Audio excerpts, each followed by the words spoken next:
Okay, let's see. Tanvi and Trisha, can we do the prayer?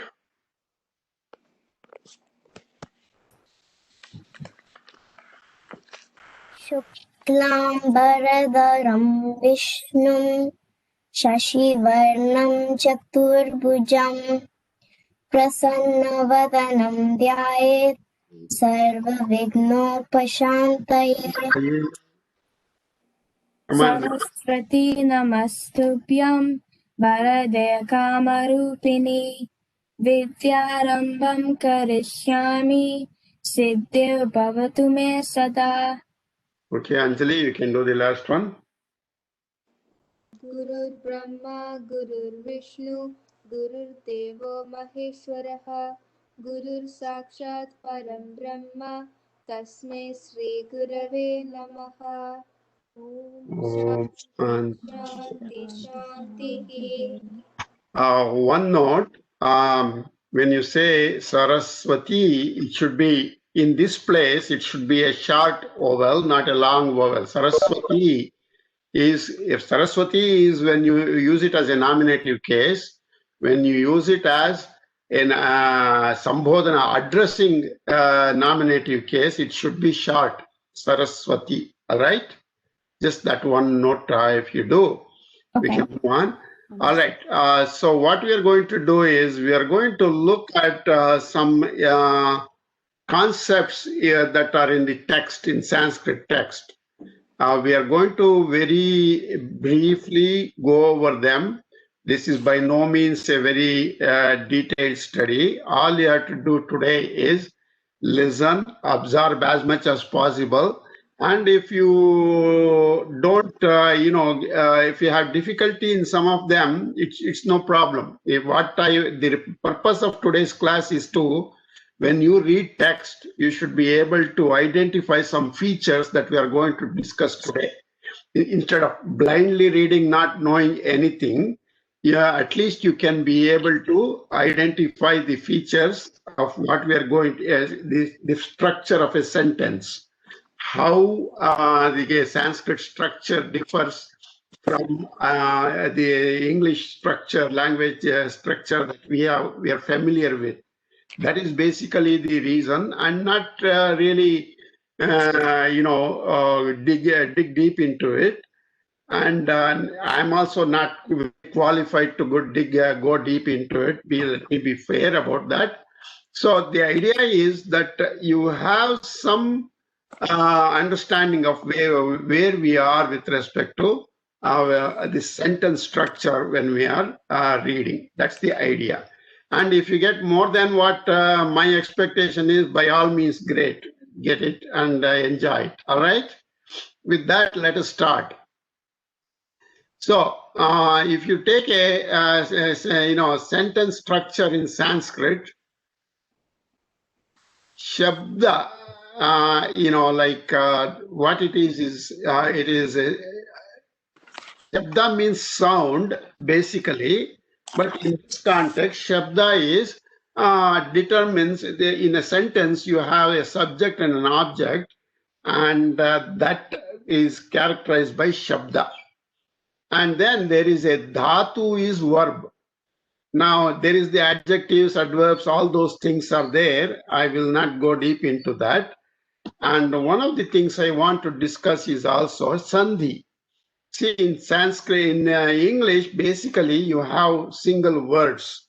But even when words were combined together, like meeting room, doorbell, website, these are all combined words. But the basic nature of the word does not, the two words don't change when you put them together. But in Sanskrit, there is many rules, many changes happen. That's what we will try to look into it today. And among them, there is three varieties. What is called the Swara Sandhi. When the two vowels meet, how do they get transformed when you look at a combined word? And then Vyanjana Sandhi, the consonant ending. How the consonant ending and the next word, joining word, what is its structure, how that changes. That's one second aspect. And the third is Visarga Sandhi, Ramaha, if there is there, how that visargaha gets changed when you have what you have in the following second word. That's what we are going to basically understand today. All right, with that, let me move on. Can you see here? Is this subject as this screen here? Okay, got it.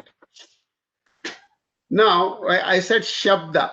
Shabda means, see, like in English, when you have the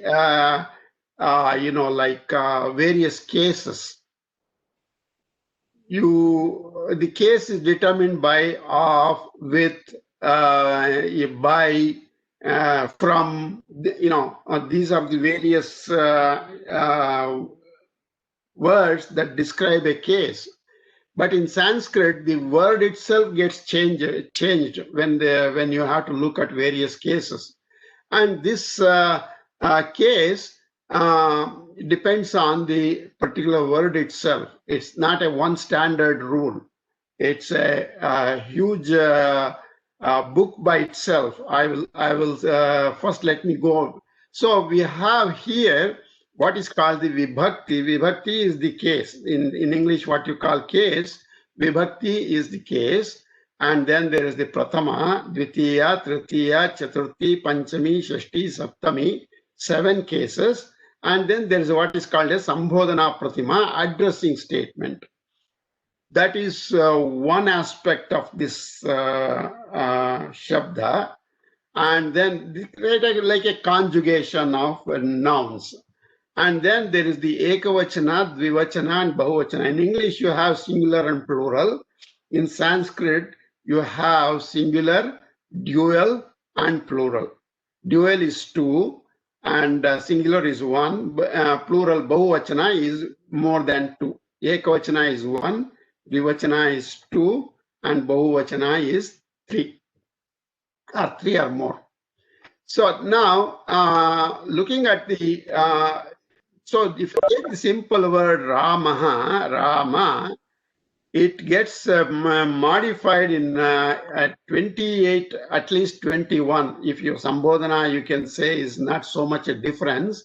The word Rama gets modified into 21 different forms depending on the number and the case of that particular usage in that sentence. And so we have the nominative case, which is the subject, accusative case, the object, instrumental case by which, so nominative case is prathama vibhakti, accusative case is dvitiya vibhakti, instrumental case by and with. You do some, I use it as an instrument, that is the tritiya vibhakti. Dative is when you say to so and so somebody. When you do a puja, all these ashtotra namas and sahasranamas are in this chaturthi vibhakti. Ramaya means to Rama. Ramaya nama tasmai namaha. When I say Ramaya namaha, I offer salutations to Rama. So that is chaturthi vibhakti. And Panchami Bhakti is ablative from than, whenever there is a place, or from one place to the other, or from one person to other. Something, those are all coming in Panchami Bhakti. Shashti Bhakti is genitive of to kind of possessive case. So Ramasya, Ramas, of Rama, to Rama, all those are possible.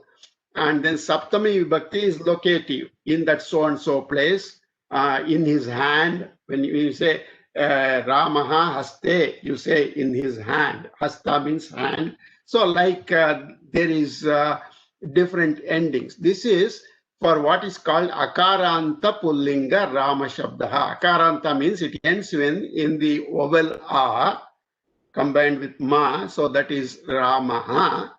And then Pullinga, this is masculine, and then Rama Shabda. So this Akaranta Pullinga Rama Shabda gets modified into 24 different forms depending on the structure, how it is used in that sentence. Now, if you see here, Akaranta Strilinga Rama Shabdaha, Here, this is say feminine, Strilinga, and as a general rule, all Strilingas have a long vowel at the end. There are exceptions, of course, but in general, there is, a long dirgha.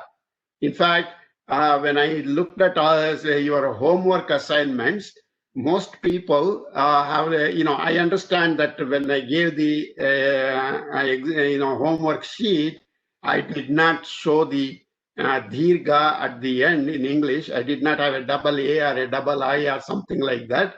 So fully understandable that some of you have not gotten that because we never discussed that. But that is generally the Strilinga or the feminine gender is ending with a dirgha, Rama, Shanta, Lata. Those are all the feminine endings like that. So this is again in different forums. If you see here, Ramaha, Ramau, Ramaha, one Rama, two Ramas, and many Ramas.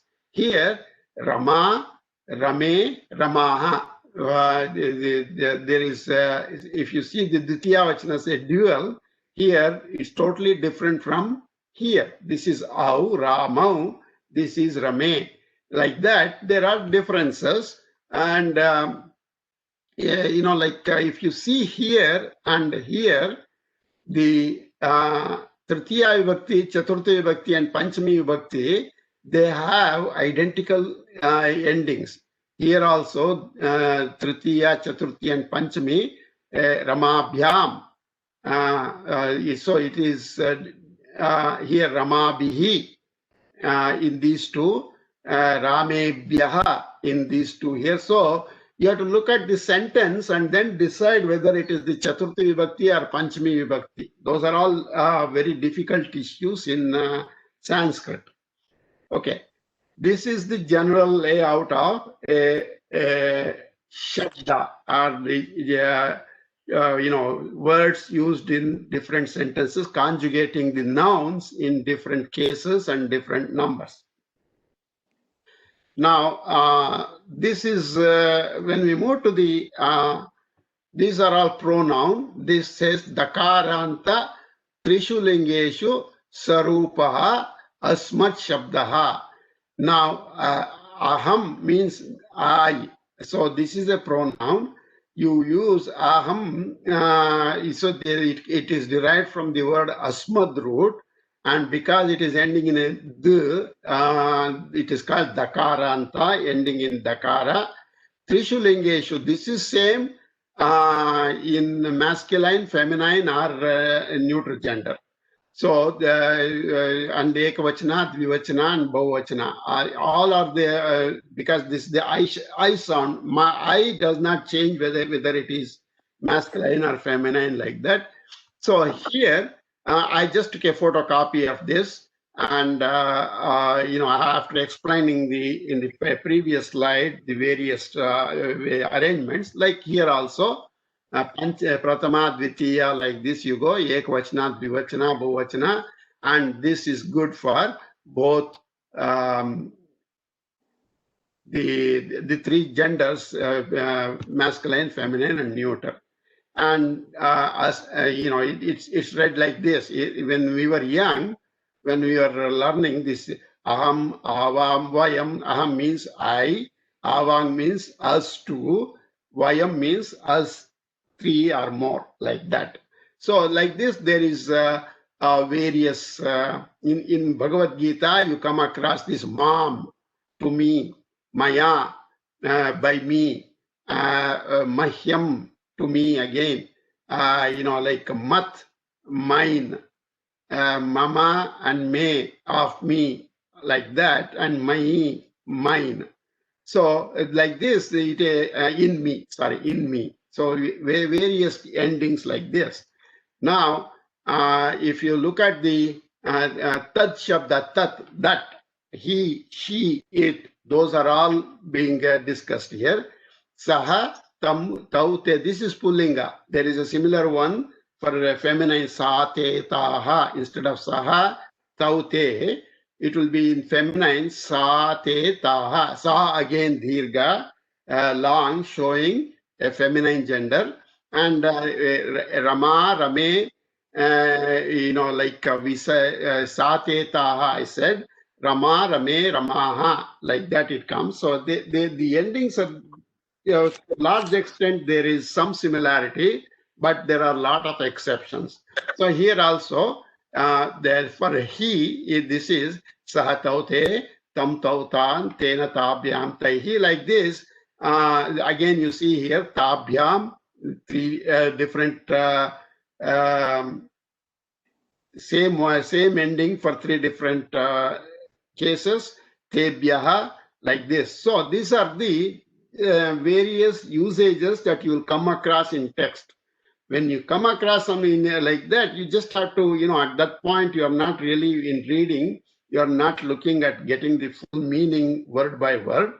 But if you get the message that, oh, this is something regarding a pronoun, or this is a nominative case, a noun, or something like that, that is good enough at this point. Okay, this is the dvivachana I talked about. Strilinga, the feminine gender. Sa te taha, tam te taha, taya tabhyam tabihi, like that. If you see here, the endings are different with respect to this, and this is sa te taha, tam te taha, like this. If you go to the previous one, it says saha taute, tam tautan, like this. So it's the genders. That is how you find out whether this is talking about a masculine gender or a feminine gender. You look at the case endings, and by that you will determine the subject is a man or a woman, a masculine or a neuter, like this. And again, there is no, see, in Sanskrit, river is feminine. There is no hard and fast rule that everything the other than man and woman is neuter, nothing like that. There is, like there is gender for the fingers and all those things. So there is that you have to deal with when you, if and when you go for a more deep study of Sanskrit. Okay. Now, I'll show one verb form. The verbs have three three forms. Ekavachana, dvivachana, bahuvachana, same singular, dual, and plural. And then it has Prathama Purusha is third person, Madhyama Purusha is second person, Uttama Purusha first person. Now, if you take the present tense, it goes like this. Gacchati, gacchataha, gacchanti. If there's one person, it is gacchati. Two persons, gacchataha. More than two, gacchanti. That you get the anunasika here. Invariably, if you see an anunasika, you should, in present tense, you will have to think of it as, like bahuvachana. And then this is addressing you, gacchasi, gacchataha, gacchata. And then if it is me in first person, it is gaccha, gacchasi, gacchami, gacchavaha, gacchamaha, like that. Now the same verbs in past tense goes like this. If you use the gacchati here, it would be agachat. Now I have given here, the gacchati is to go, pata is to read. So apatat, apatatam, apatan, he read, those two read, all of them read. Apataha, apatatam, apatata, you read, you two read, and you all read. Apatam, apatava, apatama, I read, we read, like that. That is the past tense. So you will see in sentences these variations. Then the future tense basically is something similar to the present in ending, but it has a sha, patishyati. Patishyati means he will read. Patishyataha, those two will read. Patishyanti, all the three or more of them will read. Like this, patishyasi, patishyataha, patishyata, second person, and patishyami, patishyavaha, patishyamaha, first person.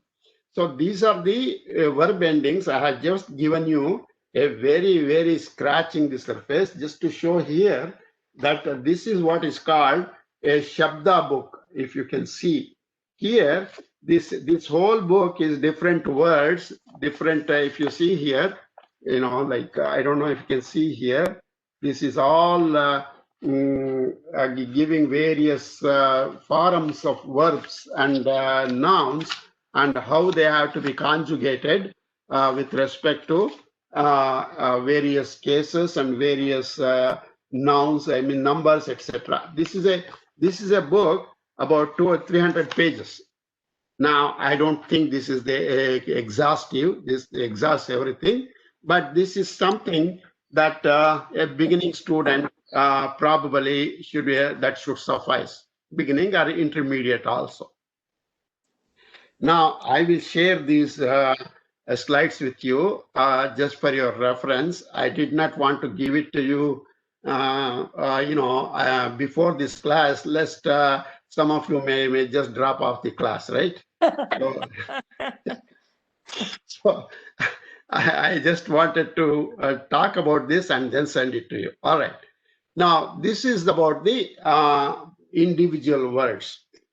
Now, when we go to Sandhi, Sandhis are when two words join together, some changes happen in these words. And this is very common in Sanskrit. Normally, words are not written separately, they are combined. You can sometimes see a whole line being combined together with 10 words. That's quite possible. So anyway, there are different kinds of sandhis. This is swara sandhi means what is, vowels. When two vowels meet, how does the consequent, or how do you put them together? That is the what we are going to look at in this swara sandhi. There are many swara sandhis. I will go one by one. Now, if a word ending with an a or an a, short or a long, plus another the same ending with a short or a long, that gets converted into a, long. This is called savarna dirgha sandhi. Savarna means identical sound. Dirgha, then it becomes long, whether it is one long and one short, like I'll show you. This is one short or one long, or one short or one long. Either way, if the two words, whatever it is, it ends up with a long vowel a. Example, Maha plus Atma, Mahatma. This, this is Dirgha, long, and this is long. The Ha has H and A in it, long A, and Atma has a long A, so it becomes Mahatma. Now, if you look at the next example, Iha. Iha is again Ha with a short vowel, A. Amutra. Amutra means here A is short, so two shorts are meeting together, and that gives a Iha Mutra. Iha means here, Amutra means there. And generally it is used with respect to earth and heaven. So Iha Mutra, the Ha here, the A, short A, and the short A here, because together becomes long Ha. Similar thing with E and U and R. If you have two Savarna Dirgha means identical swaras. If it is identical vowels, either E or E plus E or E gives E, long E. Adhi plus Isha, Adhisha. Same thing with U and U gives long U. Bhanu plus Udaya, Bhanudaya. Bhanu is sun, Udaya is rising, sunrise. So Bhanu plus Udaya becomes Bhanudaya. R or R is also an vowel. So it becomes R or Ru plus R or R becomes R. Kartru plus Rajuhu, Kartrujuhu, like this. So this is one kind of sandhi you will encounter. Now there is what is called the Guna Sandhi. Now in the previous case it was the Savarna, both the vowels were the same. Here the vowels are different. If an A or a combines with an E or a E, short or long, then the resultant sound is A. Like Rama plus Ishwaram. Rama is an A vowel, Ishwaram is an E vowel, it becomes Rameshwaram. Deva plus Indra, Devendra. It's easy to say Rameshwaram than saying Rama Ishwaram. Deva Indra instead of saying Devendra. This is all made to make it easy for speaking. Okay. That is one kind of what is called a Guna Sandhi. This is when the vowels are different, it is called a Guna Sandhi. There's other varieties also. And then when A and U combine, you get an O. When A and E combine, you get an A. And when A and U combine, you get an O. Surya plus Udayam, Suryodayam. That is, here it is Akara, and here it is Ukara. So they together become O, Suryodayam. In the previous case, we said Banu Udaya, because that is Savarna Dirgha Sandhi. There also Banu is sun, and here Surya is also sun. And then A plus R becomes R. This is a variation when an A or a A meets with a R or a R, you get a sound R. Now the example is here is Maha plus Rishihi, it becomes Maharshihi. Easier to say. Maharshihi is easier to say compared to Maharishihi. So that's part of the Guna Sandhi. Then there is what is called a Vriddhi Sandhi.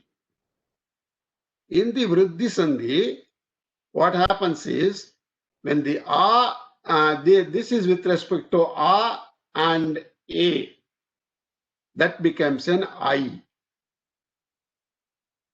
Na eva, not even. That is what they not. This is even, not even. It becomes so. Na eva becomes naiva. A plus O becomes Au. Bhava Oshadam, Bhavaushadam. Bhava is samsara, transmigration. Oshadam, the medicine for that, is Bhavaushadam. Then A plus I becomes I. There's no change there. Bhoga plus Aishwaryaha, Bhogaishwaryaha. There is no change with respect to the vowel here. And then A and A combine with Au, again it remains Au, no change. Tava plus Aunatyam, Tavaunatyam. Aunatya means to move forward, to progress. Now, there is another kind of sandhi in this swaras called the yan sandhi. Yeah, these are associated with, like when certain vowels combine with by dissimilar vowel, then you get the ya sound, or the ra sound, or a la sound, or a wa sound. E or E followed by any dissimilar vowel, like this is E vowel, A, U, R. If any one of the three are associated with this E or E, then you get a Y sound plus that vowel, that whatever this vowel here is. Now look at this example. Yadi, it is a ikaranta, E vowel, plus api. Here with the E comes the A. See, in the previous case, we studied A first word and E the second word. Here it is the reverse. E is the first word and A is the second word. If it comes like this, that becomes a yan sandhi. Yadi plus api becomes yadyapi. This ya becomes introduced.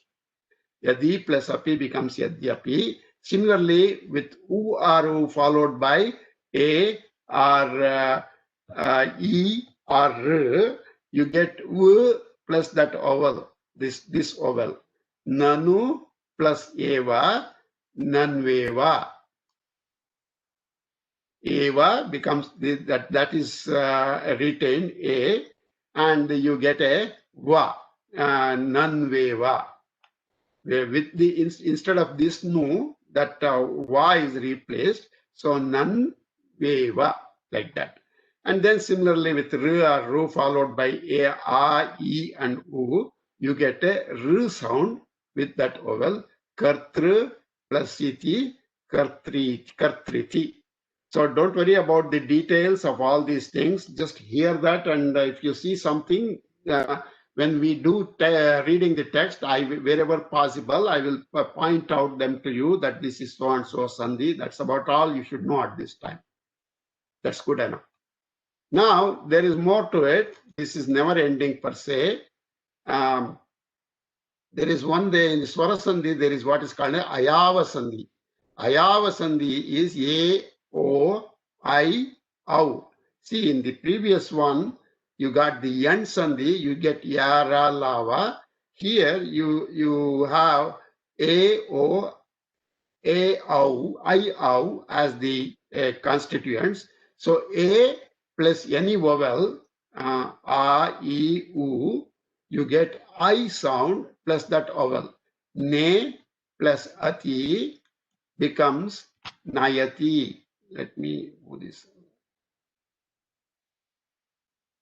Ne plus ati, nayati. See, what you do is the ne here, a, this a is here, plus any vowel, ati becomes na. You see this, you get, you have to introduce this ya with respect to na because I is to be used. So it becomes ne plus a nai. And then with the a, it becomes a, naya, and then it totally becomes nayati. I'll just explain this once more. See, if you have the a plus any vowel, you got the ne plus ati, a vowel, then you have to have I when that a with respect with the na becomes naya. And then this ti continues as is. So ne plus a naya, this I plus a becomes naya, and ti nayati. O plus any vowel, instead of I, you have to have the sound au here. Au plus that vowel, bo plus ati, bhavati. Bo and a becomes bhava, and then the ti. I plus any vowel becomes I. Now see, when A, I, this is the difference. With the A, any vowel, it becomes I. I plus any vowel becomes I. Now plus akaha. Now you, to that consonant na, you add I. So that becomes nai. And to that you add the a. It becomes naya kaha, nayakaha. Nayakaha is a leader. So now plus nai plus akaha, nayakaha. That is another kind of the ayava sandhi. Au plus any vowel, au plus that vowel. Now pau plus akaha becomes pav, and then use the a, it becomes pava, and then kaha, pavakaha. Pavaka is fire. So that's the ayava sandhi. Now there are exceptions to this. This is when a or o is followed by a short a in an external sandhi, they remain. I don't understand what this external sandhi is. We will not worry about it today. So they remain unchanged. But the I is replaced by an avagraha. Yes, you have come across this avagraha in some text. Example here, munaye plus annam. There is no change. This is like an English, words coming together. But to show that an a is to be used there, that avagraha is shown. The I is for your grasp, but not for sounding it out. You will not say munaye annam. No, then you will lose the value of it. Munayenam. Munayenam is easier to say than munaye annam. So that is why they have this munayenam. Shivo aham becomes shivoham. I'm Shiva, I am auspicious. That's what it means. So this is whenever you see an avagraha, you have to substitute an a in that place, but don't sound it out. This is for your word, for capturing the word meaning rather than sounding it out. That's the value of the avagraha. Okay, now this we studied. Now we will come to the consonant Vyanjana Sandhi. I just want to go over this. We did this in the earlier, in the first class. So this is the kantya, or the coming from the throat, talavya, palate. This is velar and palatal, cha cha ja ja, like this. Now this column is called hard consonants, and these two columns are called soft consonants. As we can see, ka, kha, ga and ga are a little softer than ka, kha. Cha, cha, ja, ja, nya. So ja and ja are softer than cha, cha, like this. So there is that demarcation here, and that changes the sandhi rules when whether you're meeting with this kind or the other kind. Now let's see here. So this kacha tata pa, kacha tata pa is recognized as the hard consonants. Gaja da da ba, gaja da da ba is soft consonants, and these are the nasals. Now moving on, these sandhi rules for the Vyanjana sandhi, consonant words coming together. This is how it looks like. There are several variations of this. Now it says here, HC is a hard consonant plus any vowel, swara. Swara means vowel. Any swara or a soft consonant. If you have the first word as a hard consonant and the second word begins with a swara or a soft consonant, the hard consonant becomes the soft consonant of the same class. That's the rule. Let's see here. Walk, k is a hard consonant, and then you have here a soft consonant, devi. Da is a soft consonant, tata, da, dha, na. That da is a soft consonant. So walk, devi. He says the hard consonant becomes the soft consonant of the same class. So instead of ka, it becomes waga. So walk, Devi, instead of that, Vag Devi. The ka becomes ga. Similarly, hard consonant for an plus an anunasika, then the hard consonant becomes the anunasika of the same class. Now this anunasika can be any of the other vargas. This is, see, hard consonant can be kavarga, ka, and the anunasika can be ma. That's okay. That's what we see here. Vak. This is a hard consonant, and then the anunasika ma, pa pa ba ba ma. So this becomes anunasika of the same class. The anunasika of the ka class is ng. So it becomes vangmaya. See, instead of the ka, you have this ng. And then that ma combines with that, becomes Wangma and Ya as usual. Now, there are many rules like this. T is one hard consonant. This is specific to this hard consonant, ta, plus palatal hard or soft consonant. Then the t becomes the corresponding palatal. Tat means here, this is a t consonant, hard consonant, plus cha, another hard, whether it is palatal, hard or soft, tacha. It becomes tat plus cha. It says t becomes corresponding palatal. So instead of this t, you add a cha. So this becomes tacha, touch plus cha, tacha. So instead of this tat, instead of t, you use the ch in the sandhi. Then it becomes touch plus cha, tacha.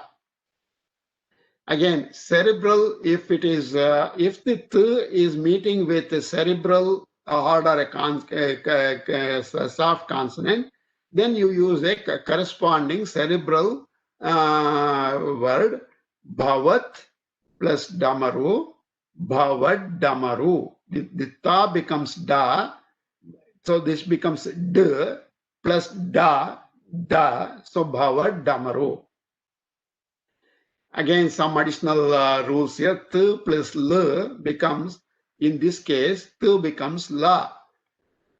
Tat plus lina. Instead of this t, you use l. Tal plus lina, tallina. That's what happens. T plus sh becomes, here the t becomes ch. It's, you got both chas here. The cha, cha, both are there, both are half. So t becomes ch. Bhagavat Sharana becomes Bhagavat Charana. Another with the Anunasika, m plus hard and hard consonant or soft consonant. It could be any one of the ka to ta and all. M becomes Anuswara, Anuswara. Anuswara means the dot on the top. So, phalam dadati, he gives fruit. Phalam, and this is the half ending m, and then da is a hard or a soft consonant. So, phalam dadati becomes phalam dadati. This instead from the Anunasika, it gets translated to Anuswara. Per se, the sound does not change, but this is the Sandhi rules to write it as Anuswara. And this is important in writing. If you take an exam in Sanskrit and if you are answering some questions, and instead of writing as phalam with Anuswara, if you write a phalam as with an Anunasika, you lose points. So then that need to be understood there like that. Similarly, n plus palatal or cerebral soft consonant, the n becomes corresponding Anunasika. See, so we got the etan, this n is there, and then juhoti, it is the palatal. Etan juhoti, you get this Anunasika. This n becomes this Anunasika n, etan juhoti. So the juhoti remains the same, but instead of the na, you use the Anunasika of that series. If it is a ka, you'll have to use a nga, like that. So those are the Sandhi rules there. All right, let's see. Are you with me? How are you receiving this? You can unmute and give me your feedback until now. I don't want to just continue going if you are lost. Too much information. I'm confused. I agree. I'm confused a little bit too. This is only for you to sensitize you with this. That's all we're looking at here. Because you will see these things in the text.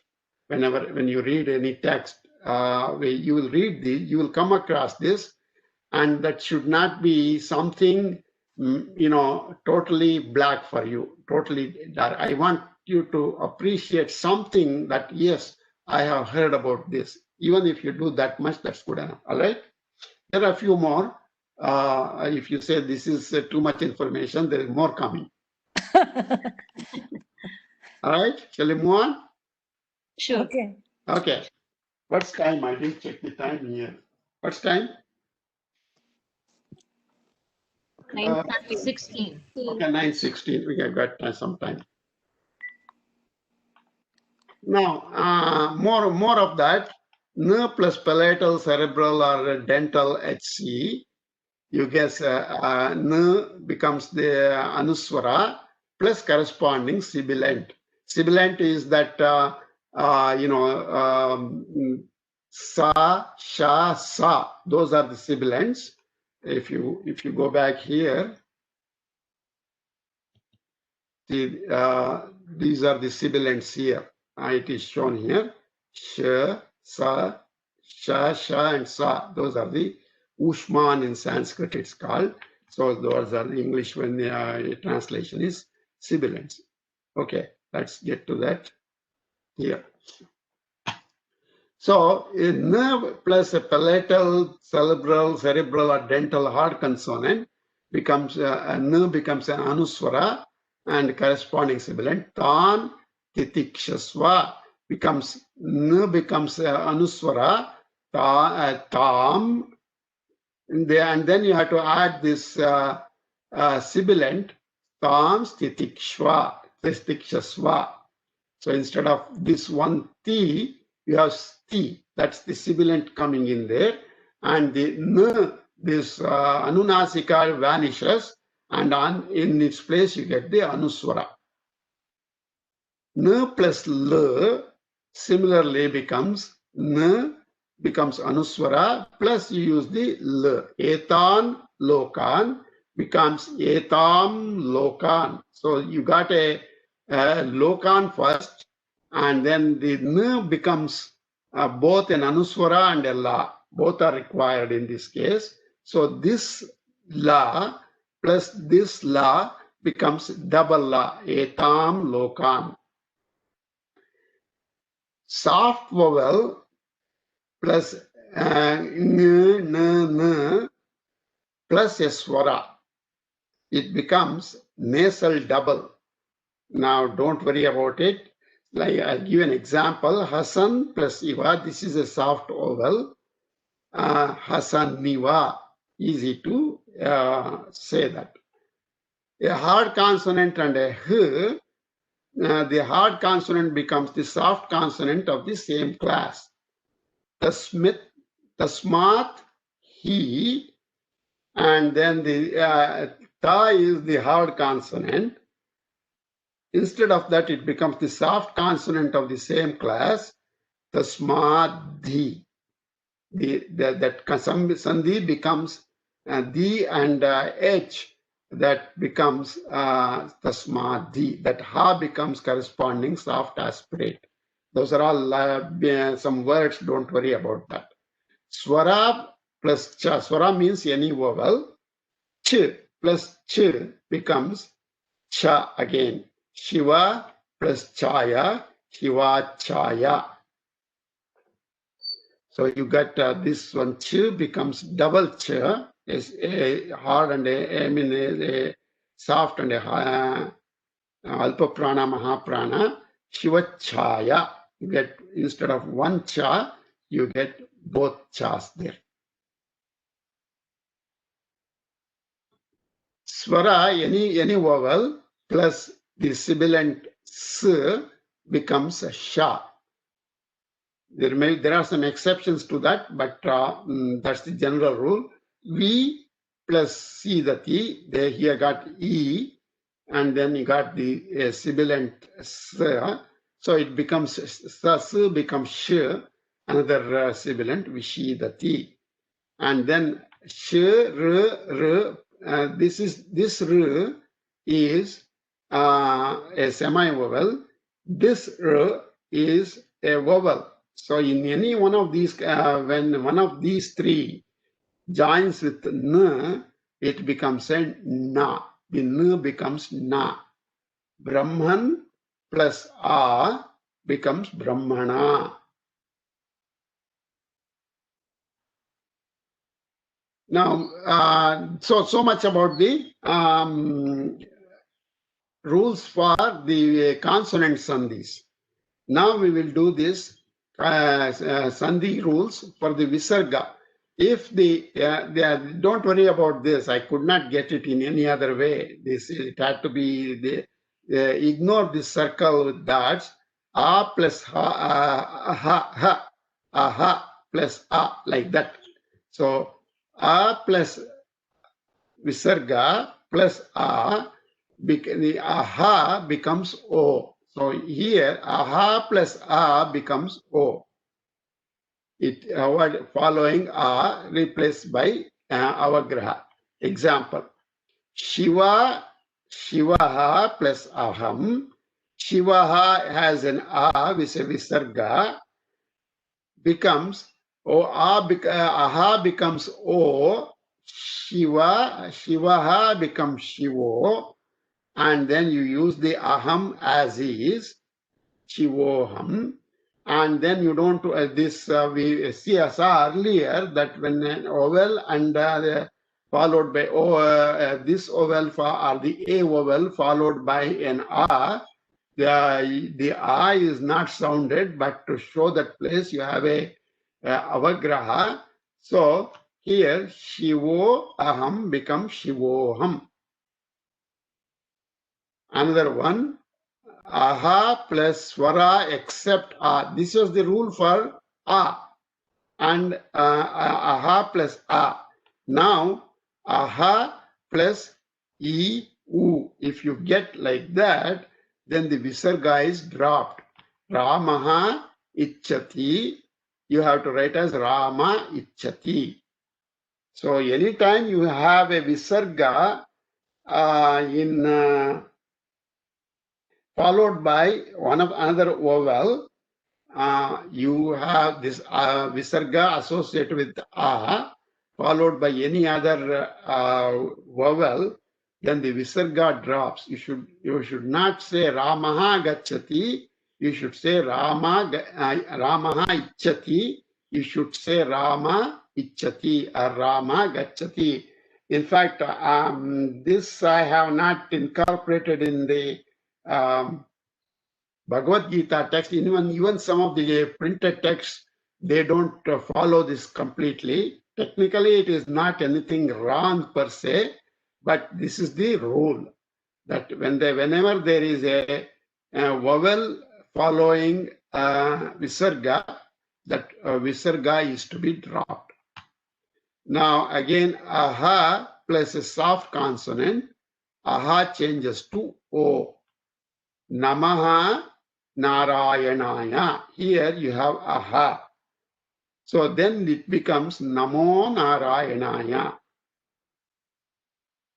See, when it says if Namaha Shivaya, you don't say Namo Shivaya, you say Namah Shivaya. That rule is different. That is what needs to be understood when you see different contexts like that.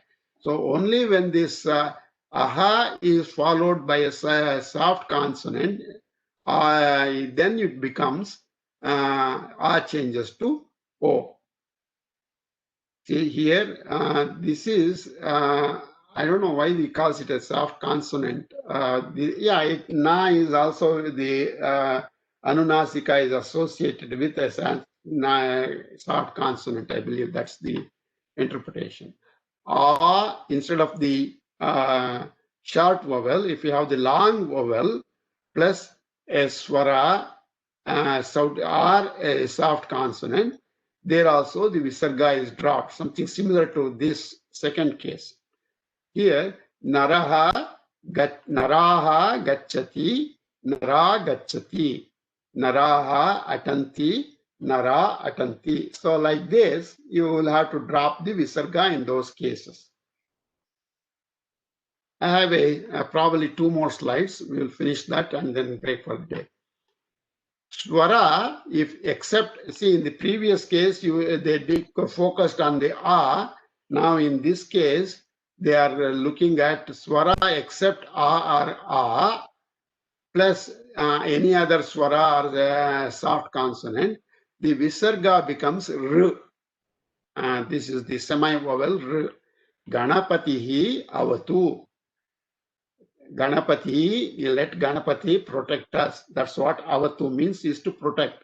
Ganapatihi avatu, this Visarga becomes R, and that R with the A becomes Ra. Therefore, you call it Ganapati Ravatu. Guruhu Brahma, and then you drop this Visarga and use a R, say half Ra, and Guruhu Brahma, that half Ra plus Bra, then become Gurur Brahma, like that. And then a Swara with a Visarga plus a Ka, K or a K, Visarga remains. It is pronounced differently. What is it? Ramaha karoti. You say this Ramak karoti. This the way to say this is here K K H. There's a double Ka and a H. Ramak karoti. That's what you have to say. It is called Jihwa Mulya. It's a funny name. So, but that's the way that whenever there is a swara with a visarga followed by k or k, then it becomes ram. You still say the visarga, but you will not. We should not just say Ramaha karoti.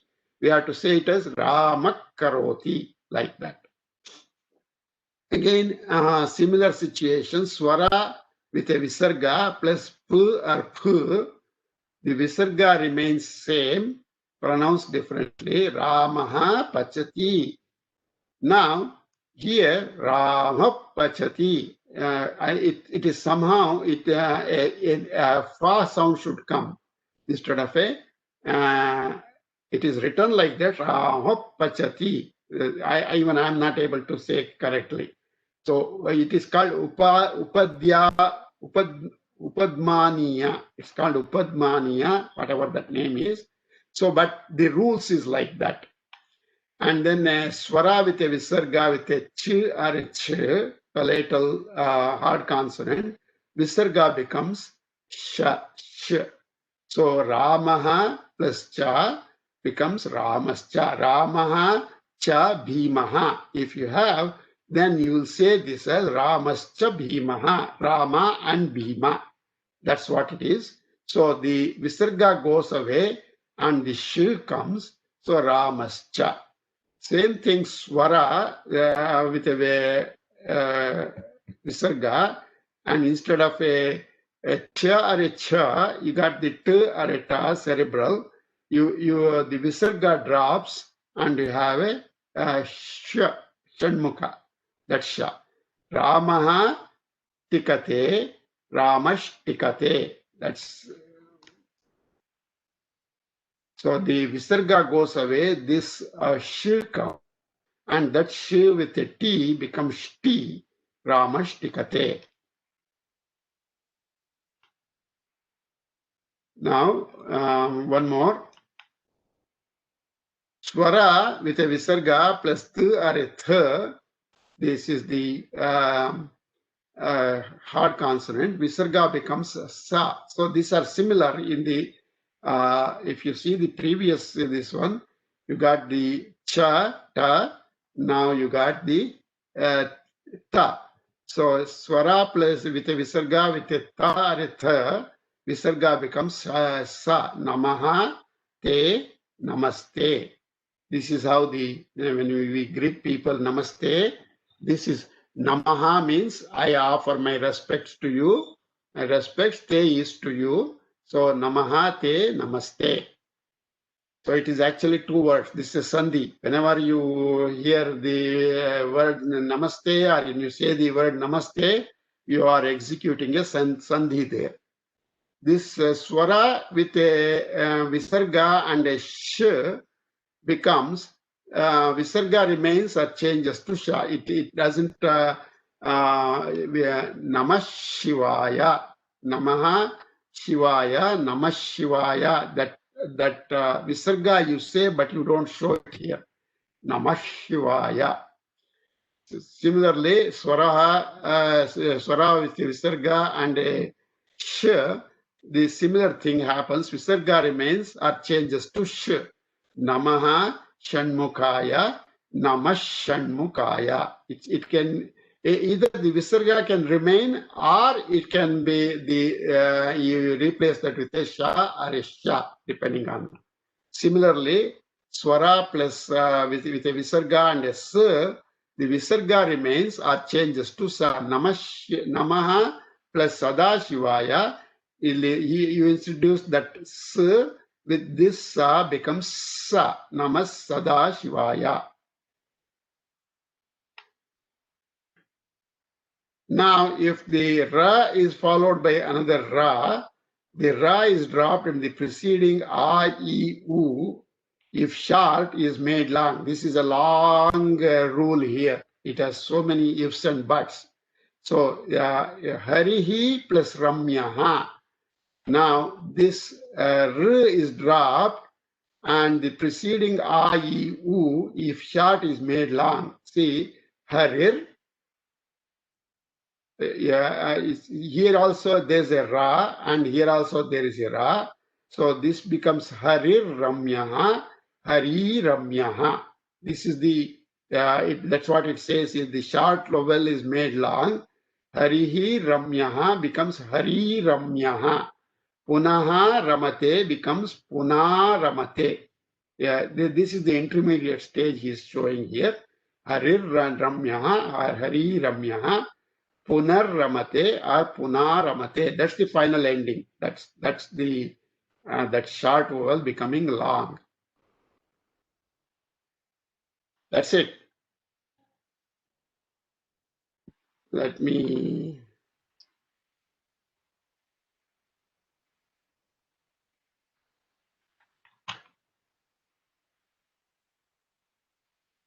How do I get out of it?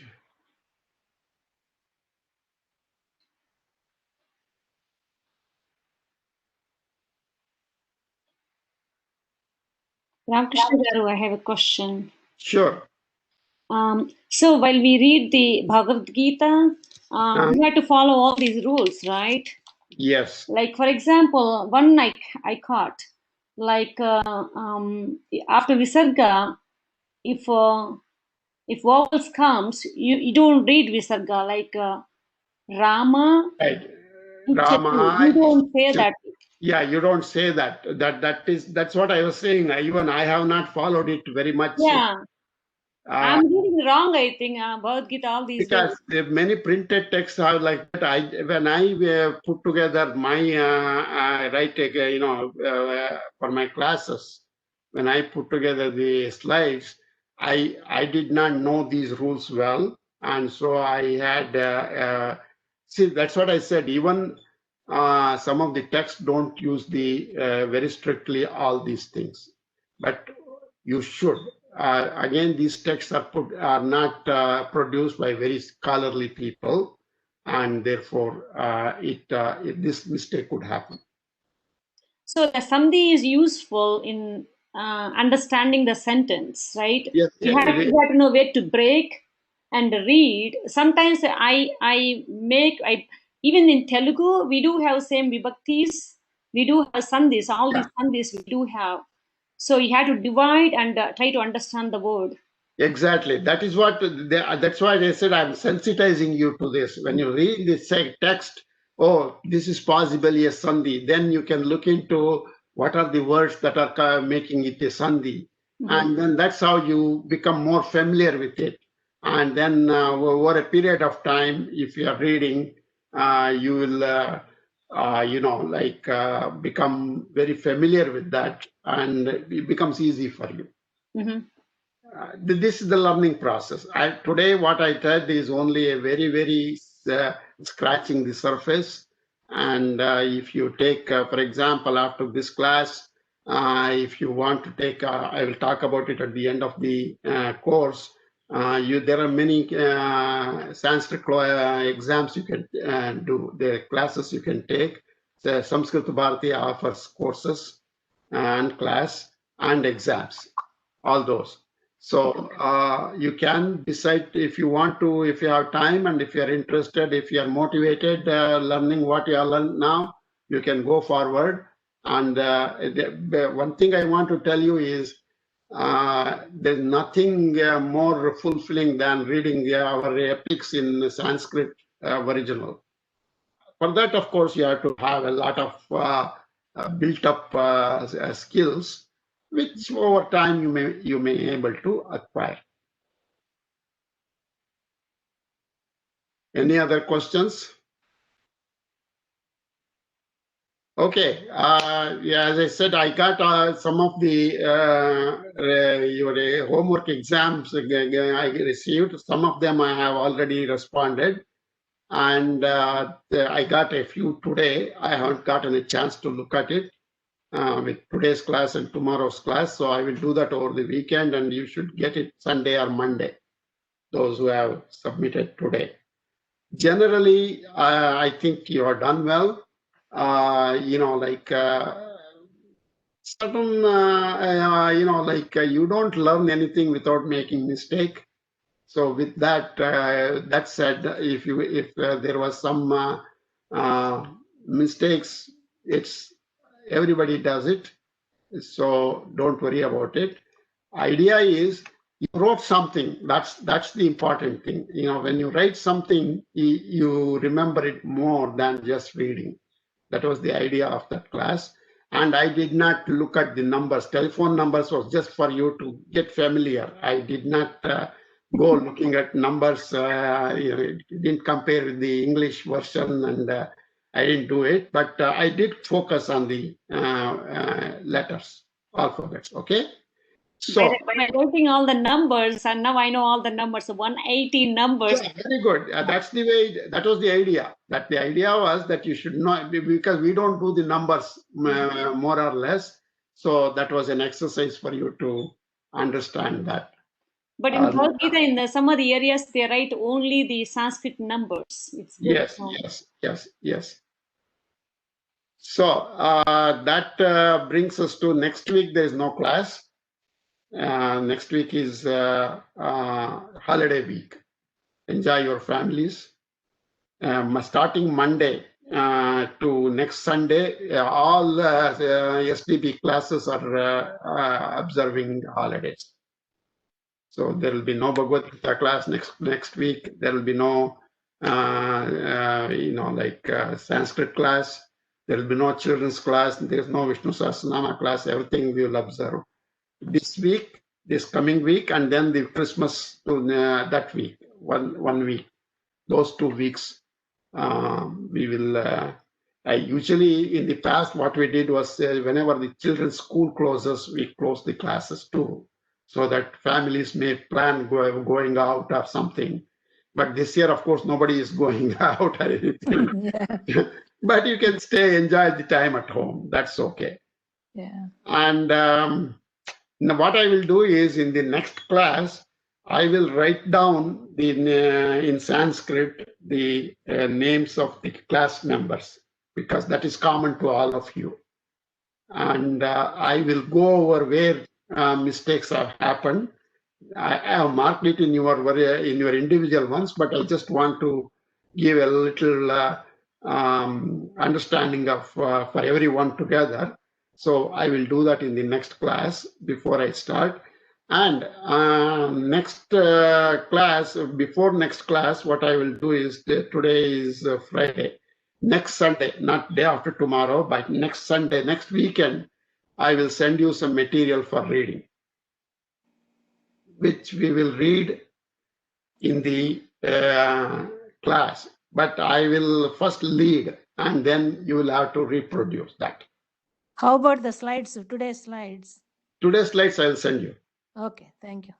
I'll send you today's slides, and then for the Sunday, for the next class 2 weeks from today, you will receive the text Okay. 4 or 5 days before.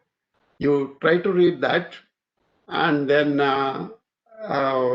if in the class, what we will do is I will lead first, and then you have to look at your book and your text, and you have to read it. That's that's what we'll do for a couple of times. Okay. And then afterwards, you become so good at it, you will read yourself, right? Okay. Thank you. All right. Have a good day. Have a good weekend. Same to you. And Thank you, sir. we will see you in 2 weeks. Have a nice Thanksgiving day. Thank you. Thanks. Yeah. Happy Thanksgiving to you all. Thanksgiving. Happy Thanksgiving. Everyone, happy holidays. Thank you. Thank you. You too. Thank you, Ramakrishna ji. How are you feeling with your leg? Okay. The fracture, everything worked out okay? I mean, It's did you have a basket? I have boot on. Okay. Don't work too hard. I can't. I can only do so much. Yes. All right. We'll see you next time, 2 weeks from today. Thank you. Thank you. Thank you. ధన్యవాదాలు. Namaste. Hey, Ramakrishna ji. Namaste. Thank you.